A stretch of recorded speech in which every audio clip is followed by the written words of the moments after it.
Mira. Cansado. Sabe? Ana kana yendo mkati wekutuje. Enda mutapfinyire ndo zvauya nazvo ndandipfinyire.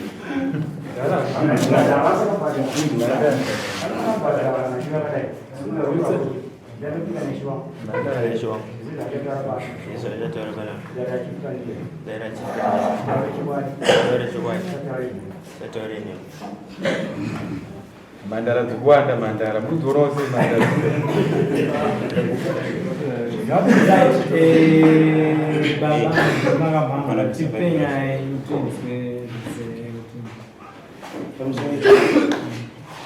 mukomana uyu ndakatanga kushanda naye last year in August. Mashando atakaita ndekerawo ndakaronga zvokuvhura baba, saka uyu ndiye aizofanira kugera baba rangu. Then tadaro ndakamupa mari yekunotenga zvekushandisa, akamutenga adzoka akandisendera mapictures kuWhatsApp, akati mukomana adzoka, takati awaita basa. So pazvinhu zvedu chii chisipo kuti change basa, ndinofunga akanga kumanheru pakandipa ndakamuudza meseji uyu vandipindura mangwana yacho kuseni rumu tandakawana kuti andakabhadhara ndi ndinofunga akati chisipo ebhenji nemagetsi.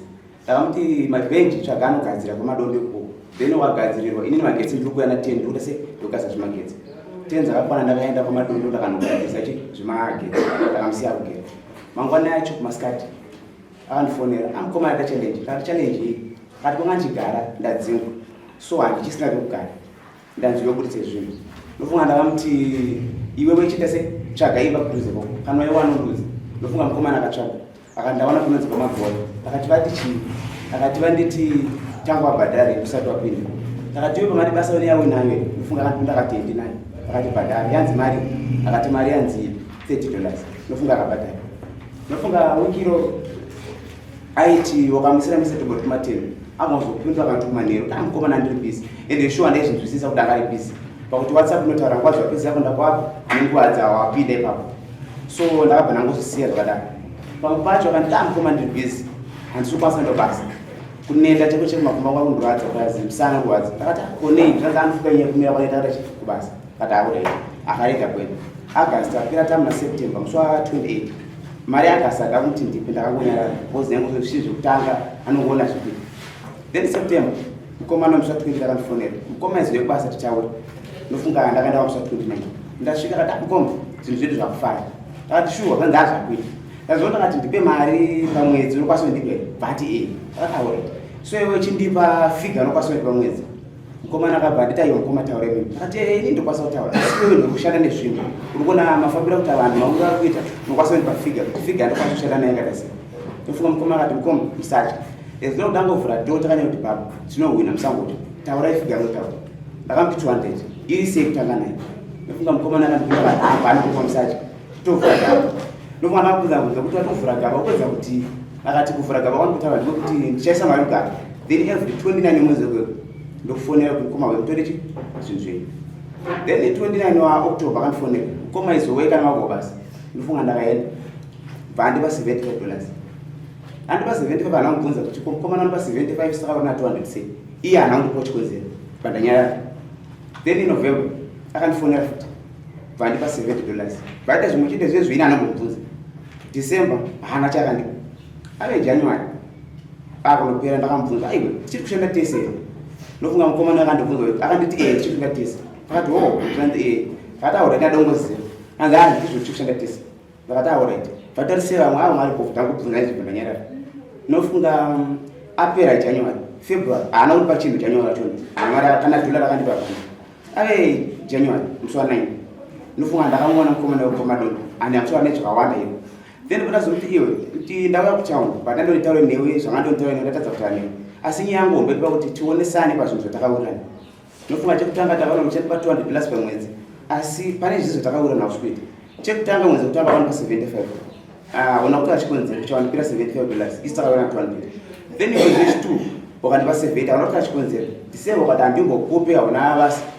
Ndomatara ndakaita sofunga mukomana uyu akabvazvo nditi mukomana ndegere ndakakanganisa ndakakanganisa ndataura ndinga zvinhu but iwe urakakanganisa saka tipafamba sekanza hai handichangoziva ndikatokudzoserai izvo zvinhu kati right zvinhu zvakundidzosawo nazvo ndezvangu ndindakapamara kunotenga zvinhu takavhura baba but unondidzosera ko mari yatakawirana hati aipapo handichaziva pakuda wefward ndofunga ndakati wefward yatoita ndekuti wewe ndidzosere zvinhu zvangu asi usati wandidzosera zvinhu ufanira kupa mari yangu yatakawirana kubva mwedzi wekutanga ma200 wayo wamanazi yawakandipa ini 145 ondipa mari yangu ichi yes ndofunga mukomana akati haini waya ndakandoiwana katoita wana kwaniwana sei takatarisa musi wa1 December kusvika 31 pane pressure yeholiday vanenge achigerwa waibhadharisa $2 tabva ipapo January pane 1 kusvika mwedzi upera pane pressure yeback to school waibhadharisa kuti $2 but pamamanzi kumashure hakuna chawakandipa ndiri kuti iwo ndiuze chikonzero hauna ndakubvunza kumashure ndakati January ndakubvunza ndakati iwe tiri kushanda tese wakanditi ndichibvunza nyaya yangu ndandaudzisa kuti une here chaushandudza kusoti pezvinhu ndofunga mukomana akanditi hai papa ndichangoziva kuti zvofambisa sei ndikatongodzosera zvinhu zvedu plus makatisa December wamundudza ndofunga ndane mabhiuzi akawanda ndaida kubhadhara amai vangu chaivo vanga vatisa mari yokuishandisa amai vangu aida kuishandisa ende zviri obvious kuti December ndifana kufara ndaida kufara December ndofunga ndakabvunza mukomana ndakati unoziva kuti pakushanda kwakaita wakasvika patema vanga kundikino ndofunga mukomana akatoziva kuti ndakamusa messages aita 2 days asina kupindura adaro mukomana akasvika pakunditi ndakubvunza kuti iwe mukadzi utoti mukona mai vako handiti vakavapa zvinhu right inini urizve baba ndina mai ndine mukadzi wakandipi uni 50 cents wakandipere kuti 50 cents December ukoma mbofara ndomashoko andine kuchanganya right taura kuitwa mabunzi bunza ndazvinzwa zvekutaura chakatika nditanga pamusoro kumbonzwa matauriro yandini ndikutaura kuti vanhu vesanza muno makasununguka kutaura mhosva nyangwe kana ichizokubata inongokubata asi chinodiwa kutaura zvinonzwa nomumwe nokuti vanhu vese vari munomu kuti vagare vanoda kutonzwa kuti muri kumbotaura nozve saka titauriro paite chaunga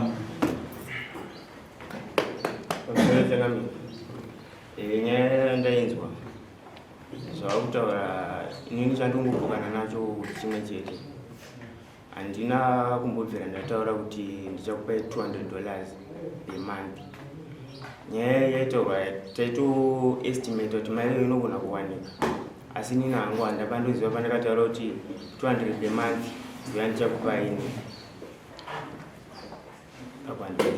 asi zvekuti kumashuroko ndakapiwa mari ndakatenga zvinhu chokwadi ndakapiwa wakabhadhara rendi $50 then ndobva vazondipa $130 ndichinotenga zvinhu kwaRarare then ndobva ndadzoka ndatanga kugera ndichigera mari yataitanga kuwana yekutanga ndaitovaudza ndichita chinombotanga taita sei taimbosimo then chichimbotenga malaidzi saka nyaya yakazoitika manje ndeyekuti mari yataifungidzira kuti inowanika haina kuzenge ichiwanika then muna September ndobva ndavapa $75 yakutaura muna October ndavapa $70 November na December chandikavapa naJanuary saka imweni mukanga mawirirana kuti mari yamunofanira kuwana estimate 200 uchangamira right mawirirana izvo iwe wakashanda vaona kuti hayi usiku mita target ukazodzoka era pamusoro changamira mari pamusoro changamira mari yakana takawirirana tasinatombotaura kuti iyi mari ndinofanira kutoipiwa per-month vaitobvunza vachiti mari inokwanisa kuwanika here pamwedzi nditoti inowanika ini nangu handazenge ndichidzokera kutoudza kuti mari haisi kuwanika right baba makawirirana nemurume here kuti vaari kushandisa zvinhu zvenyu izvozvo anenge achizobhadhara 200 sokutaura pamwe pano pamukanyorerana ndaishandisa foni kana pandakamaudhios andakasenda yanditi akapindura pazasi akati mkombabhozi akapa udhiyo yanditi ndakatoti takaona ndichanipa $200 ndizvo then takuda $200 wakanipa 70 simatsanangura ndamwa ndizvo ndakati paudhiyo iri mufoni then uyo akapindura pazasi akati mkomba pazvo takawirana zvezvi hazvina kuzvikomba zvakanaka nofunga zvivandare zviri mufoni ndo yandingataura kuti ndo proof ndakunotimirira kuti ibatsire panyaya saka zvaakatuya zvinozofamba zvakadaro ndo ye200 makazoita sei ndo pandakazouya kuno kune kuti agone kupa mari because matara aita akati mari andakwanogona kuiwana iye wega achipindura akati mari ndakwanogona kuiwana so kuya kuno ndatoti gone kubatsirika agone kutipa mari yangu iwe pamwedzi yaukapedzisa kubhadhara imwe mwedzi sekutaura kuti kusvika pari zvino kuti uzomara wangochishanda Sore chanamira. Ndaitoshanda. Kuya waishanda chero. Asi mari yasawanika nekufungira kwataita. Inangu andangubaniza patikanyorana kana kuti pandikaudzwa inini chane kuchinipa $200 per month. Ndakatodaira ndichiti ndakupa $200. Taito estimate kutongofungiza kuti mari inogona kuwanika. And then unosvika ndikaita nini ndekuti andazodzokera kwavari ndichaudzwa kuti mari haisi kuwanika. Wagarire imwe yacho wanga wakushandisa iyo ndo wakangoramba uchingoita zvawanga uchingoita kazvizvo zvaitaurika ka handizvona kuti unomhosva kuti ukabva watongoti zvatikawirirana zve kana zvatikaistimata che hazvisi kubuda unozvitaura bvangogarira kuratidza kuti waitotsikira saka ndenyaya yekuunza uno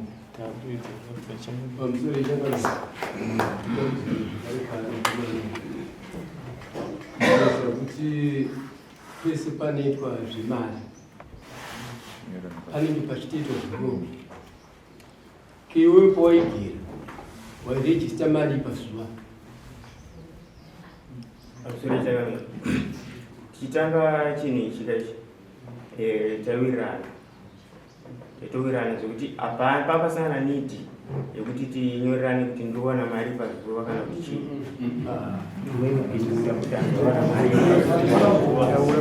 atini wairipota mari pazuva yawaizoripota kumurungu kuti nhasi kana kuti kutanga kwezuva ranhasi musi weMonday kusvika musi weFriday ndaane mari yakadai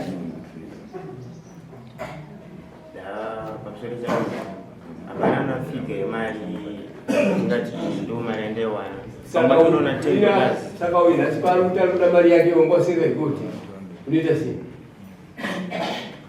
pamusoro changu inini mari kutaurwa iyi inangu hansi toiziva atiziva pakuti midziyo yawaishandisa ndeyako here pamusoro changu ndakapiwa mari yekutenga mudziyo yandoshandisa isi yangu ndeyani ndiyava saka waishandisira mari pamusoro changu iwe pamusoro chakamira rege timubatsire uyu yapera kare yasiya kungoti inzoika rege timubatsire pano paari kumburasira padikidiki iwe wati kuti uno mwedzi miviri yawaipa murungu wako mari kuti titeze pamwedzi yawo kuti iwewe yausina kuzoenda kopa mari ava mari yacho iyoyo mwedzi iyoyo waishanda ka yakaenda kupi ndozvikukunza murungu wako muno ma70 yoya yaipapi chete zvangabvunza vanhu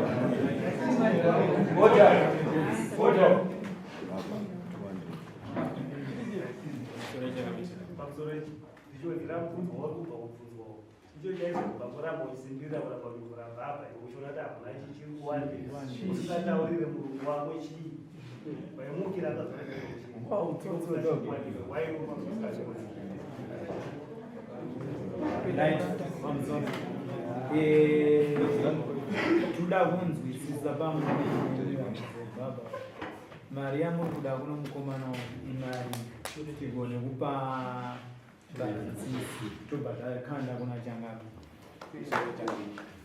pamari yatakanga takaurirana isipo 855 ndo isipo 855 akandipa 145 kama manzi akashanda atiri kuvereka 5 months akashanda akandipa 145 panzvimbo 855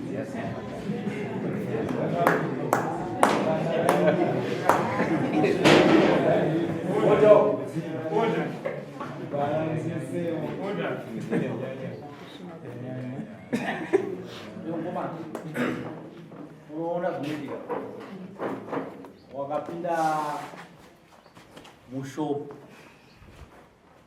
wakapiwa store wakaita accounts hauna wakaita mesi unodziziva takati 1 minus 2 kuprimary taiti itikani kusekondary zvinoita takukudza mani wakatora mikono miraini chibvumirana manga mawiri na 200 mwedzi mingani ba 5 months chinhu chakaitika ndechekuti wakaita mistake wakaona kuti 200 yawakabvumirana nawo kuti inowanika here wakatanga kuwana ma 70 wakafana kunyora pasi mukoma mari yatikataurirana haisi kubatika but unoratidza kuti une chitsotsi chawaiita waiwana mari yekubudikidza mari iyo mwedzi mingani yakabhadhara 2 months which is 140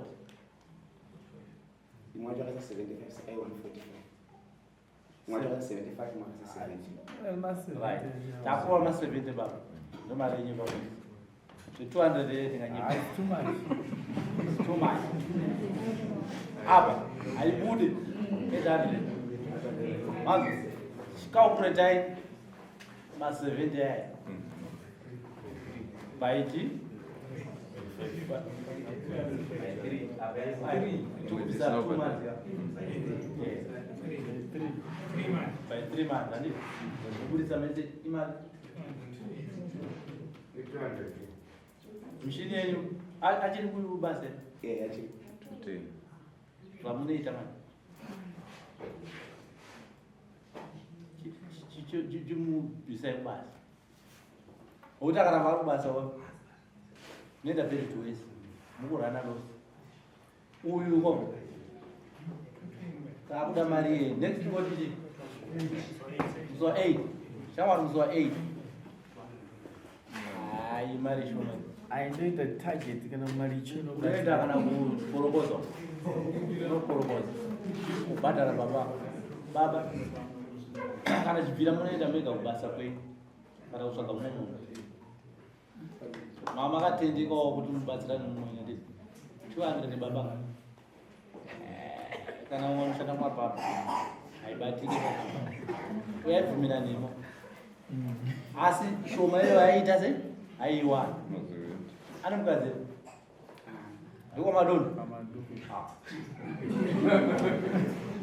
matoziza kwaenda ma saka ndinosaina next quote ata uyoka gero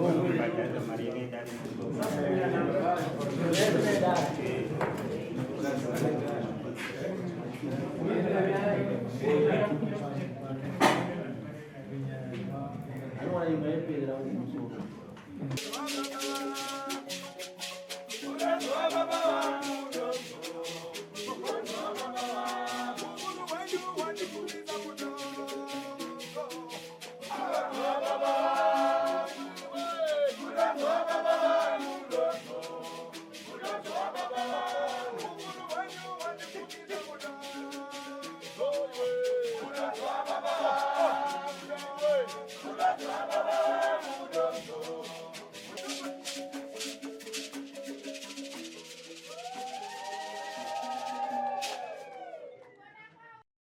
For these and more stories, tune in to Zim Newsbeat TV with Robert Tafumani.